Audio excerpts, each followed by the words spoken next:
पहले तो मैं अल्लाह का शुक्रिया अदा करूंगा और पूरी बिहार की आवाम का, सीमांचल की आवाम का शुक्रिया अदा करूंगा, जिन लोगों ने दिल खोल के हमको दुआओं से नवाजा, वोटों से नवाजा, मोहब्बत से नवाजा। और आज देखिए कुछ अब तक हम 5 सीट पर तो जीत चुके हैं और एक का रिकाउंटिंग आदिल हसन का चल रहा है और इंशाल्लाह मेरे को यकीन है कि वो भी जीत जाएगा। ये सीमांचल की आवाम ने फैसला कर दिया, उन्होंने बता दिया कि देखिए हम किसके साथ हैं, हम उनके साथ जाएंगे जो हिस्सेदारी की बात करेगा, जो डेवलपमेंट के लिए काम करेगा, जो करप्शन खत्म करने के लिए बात करेगा और जो सीमांचल के विकास के लिए आगे बढ़ेगा। ना कि उन लोगों के साथ जाएंगे जो सिर्फ ये सोचेगा कि अरे इनका वोट तो हमारे बाप की जागीर है, जब चाहेंगे हम ले लेंगे, चुनाव के वक्त इनको चौपर में घुमाएंगे दाढ़ी टोपी वाले को, बाद में उसको को लात मार के वहां से फेंक देंगे, रमजान में जाएंगे टोपी पहनेंगे, खजूर खिलाएंगे, बाद में उनको टोपी पिना के चले जाएंगे। तो उनके साथ नहीं गई जनता ने, फैसला कर दिया। अब ये तो सबको मानना पड़ेगा, जनता का फैसला है, मैंडेट है, डेमोक्रेसी संविधान, लेकिन उनको तो मिल गया ना। हमने कहा था पहले ही आइए साथ में हम लड़ते हैं मिलके ताकि सेकुलर वोट का विभाजन हो, नहीं है। आप कुछ नहीं बोल सकते ये लोग हमको। और मैं तो आपके माध्यम से चैलेंज कर रहा हूं पप्पू यादव जी को भी, उन्होंने तो कहा था अगर अख्तर इवान अमोर से जीत गए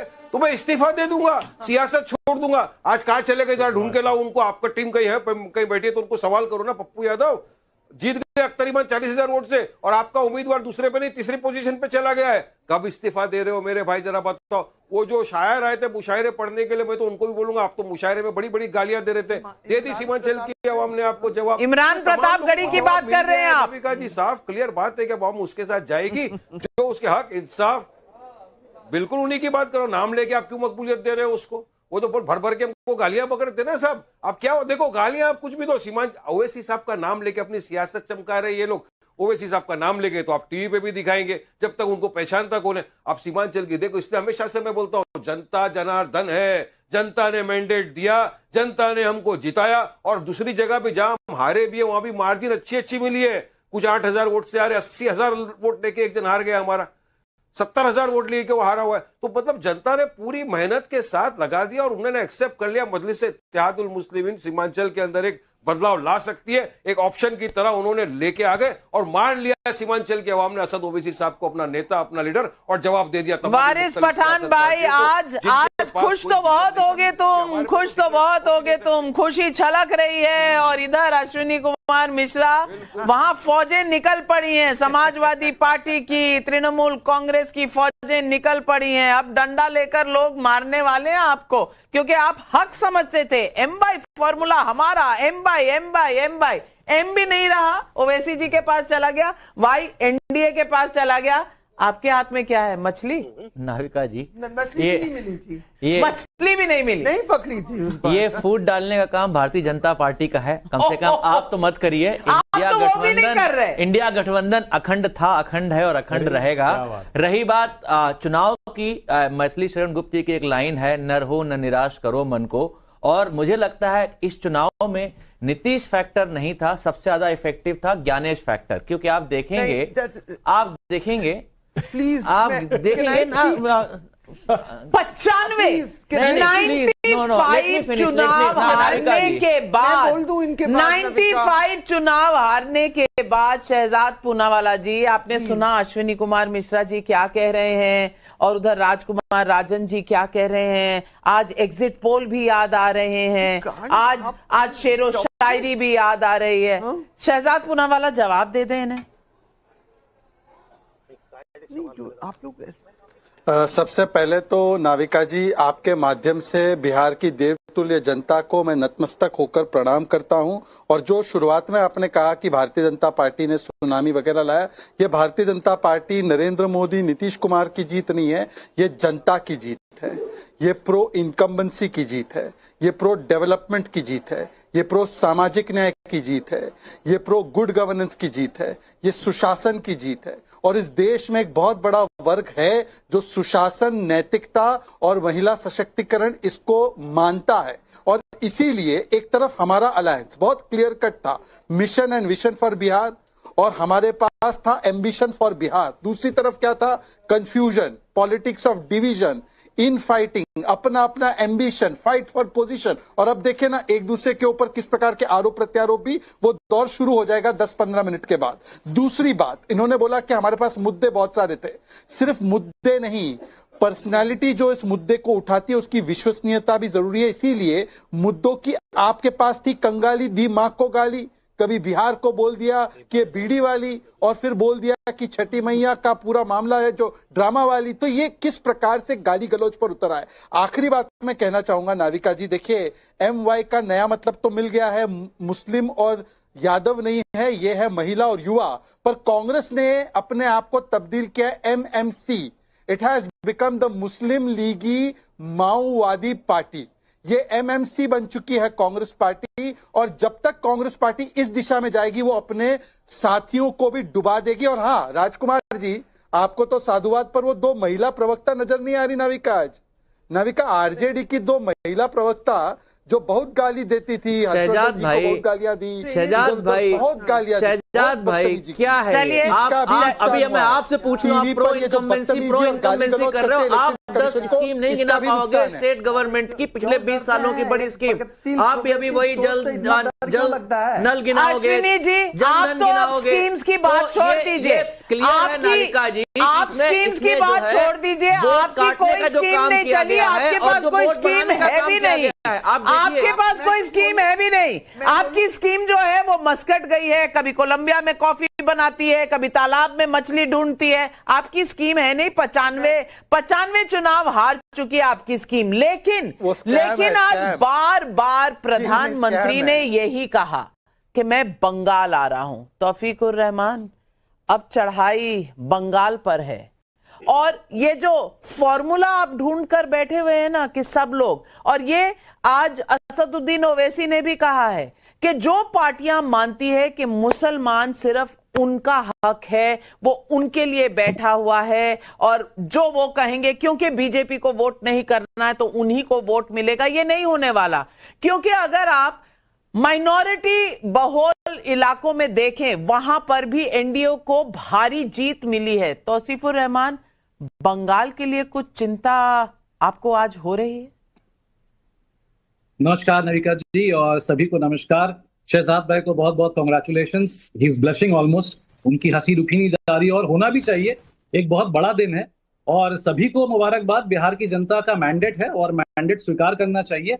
उसी तरीके से देखिए, बिहार में बीजेपी थी, बीजेपी रह गई, वारिस और भाई बंगाल को में कांग्रेचुलेशंस नहीं किया आपने। वारिस भाई भी तो जीत कर आए हैं, कांग्रेस में ज्यादा सीटें हैं उनकी। नविका जी देखिए, बिहार में बीजेपी थी, नीतीश कुमार की सरकार थी, वो रह गई, पार्टी पीछे रह गई। उसके बाद अब आप बंगाल की बात कर रही हैं, बंगाल में टीएमसी थी, टीएमसी है और रह गई, वो रह जाएगी, उसमें कोई मसला नहीं है। मगर नविका जी देखिए, एक बहुत अफसोस की बात है, कितना खुशी का माहौल है आपके स्टूडियो में, सभी हंस रहे हैं, मगर आज जो गिरिराज सिंह जी ने जो कहा कि बांग्लादेशी सरकार, रोहिंग्या सरकार, वो खुद एक संवैधानिक एक पद में बैठे हैं, और ऐसे कॉन्स्टिट्यूशनल पद में बैठने के बाद अगर आप किसी को रोहिंग्या और बांग्लादेशी कहकर अटैक कर रहे हैं, तो वही है मुंगेरी लाल के हसीन सपने। और आप जब बात स्कीम की कर रही हैं नविका जी, बहुत इंपॉर्टेंट है, शहजाद भाई सुनिए मेरी बात, आप स्कीम की बात कर रही हैं, लाडली बहना जो स्कीम है जो निकाला गया था वो 2023 में निकाला गया था, है ना, पर हमारे यहाँ लक्ष्मी भंडार तो 2021 में निकाल दिया गया था। सो वी आर नॉट दो स्टूडेंट्स, हम वो वैसे स्टूडेंट्स नहीं है कि केमिस्ट्री की ब्लू लिटमस टेस्ट फाइनल के एक रात पहले करेंगे। हमारा एग्जाम तो 2021 के रात से शुरू हो गया था 2026 तक, तो हमें किसी बात का टेंशन नहीं है। माँ माटी मानुष का सरकार था, है और रहेगा। और बीजेपी देखिए, बीजेपी तो मेहमान है, प्रॉब्लम ये नहीं कि कौन गुजरात में रहता है कौन बॉम्बे में रहता है, मगर ये डेली पैसेंजरी जो होती है ना, कोई टिक नहीं पाता है यहाँ पर। आज आना, कल चले जाना, फिर परसों आना, फिर चले जाना। तो भाई चेहरा किसको बनाना चाहते हैं? बंगालियों के साथ रहना कौन चाहता है? शहजाद पूनावाला जवाब दीजिए। वो भी चले गए, है कौन काम करेगा, कौन खड़े रहेगा? नाविका जी, रात को नाविका जी, सबसे पहले तो संवैधानिक पद के बारे में वो पार्टी ना सिखाए जिस पार्टी की मुखिया ने 2005 में स्पीकर पर कागज फेंके थे कि आप अवैध बांग्लादेशियों को वोटर बनाते हैं।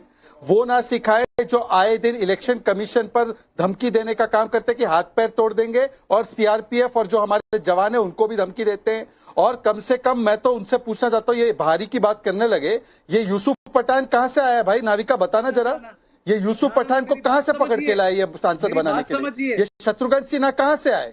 ये कीर्ति आजाद कहाँ से आए? ये कीर्ति आजाद और शत्रुघ्न सिन्हा और यूसुफ पठान ये बंगाली है क्या? और नाविका जी, आखिरी बात मैं कहना चाहता हूं और सारे आपके दर्शक सुन ले, हम एक एक रोहिंग्या और घुसपैठियों को डिटेक्ट करेंगे, डिलीट करेंगे और बंगाल में सरकार बनाने के बाद उनको डिपोर्ट भी करेंगे। रोहिंग्याओं के समर्थक कान खोल के सुन ले। एक भी नाम अगर डिलीट कर दीजिए जो लेजिटिमेट है, शहजाद ओपन चैलेंज कर रहा हूं, अगर एक भी लेजिटिमेट नाम अगर डिलीट हुआ तो हम दिल्ली में मिलेंगे आपसे, आप याद रखिएगा। दिल्ली में मिलेंगे? बाप रे बाप, धमकी अभी कल की धमकी का रिजल्ट आपने देख लिया क्या हुआ है। बिहार में 203 सीटें एनडीए को आई हैं। कल धमकी दे रहे थे आरजेडी वाले, आज उनका सुपड़ा साफ है। अब तौसीफ भाई आप भी धमकी दे रहे हैं।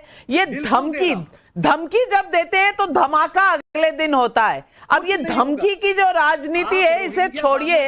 अजीज खान साहब, मैं आपसे पूछना चाहती हूँ, अजीज खान साहब, कांग्रेस ने जो हाल तेजस्वी जी का किया है, आपको चिंता तो हो रही होगी।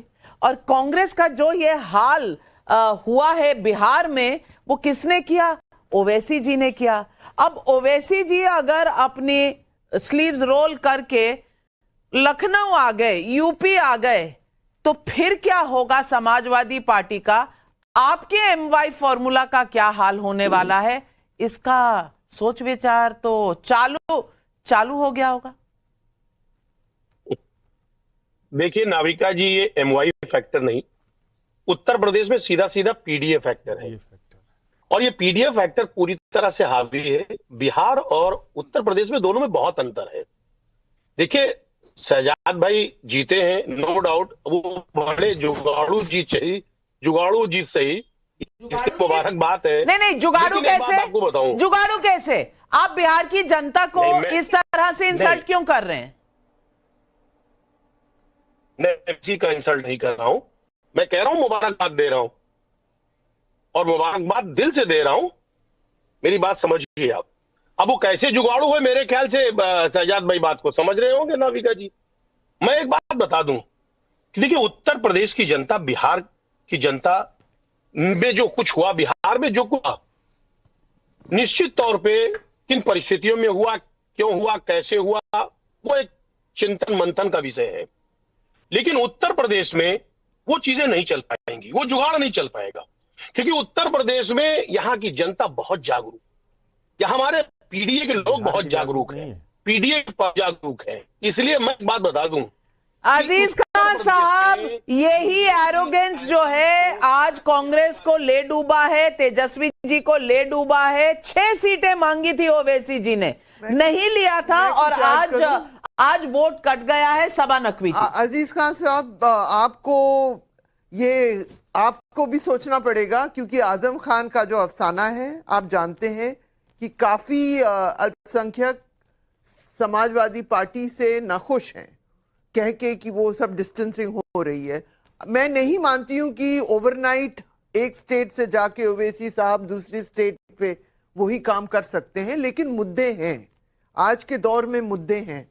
तो ये कहना भी थोड़ा सिंपल होगा, क्योंकि ओवैसी साहब मुबारक उनकी पार्टी के वारिस भाई सबा नकवी आपको मुबारकबाद दे रही है। For more of such videos, do like, share and subscribe to ET Now Swadesh.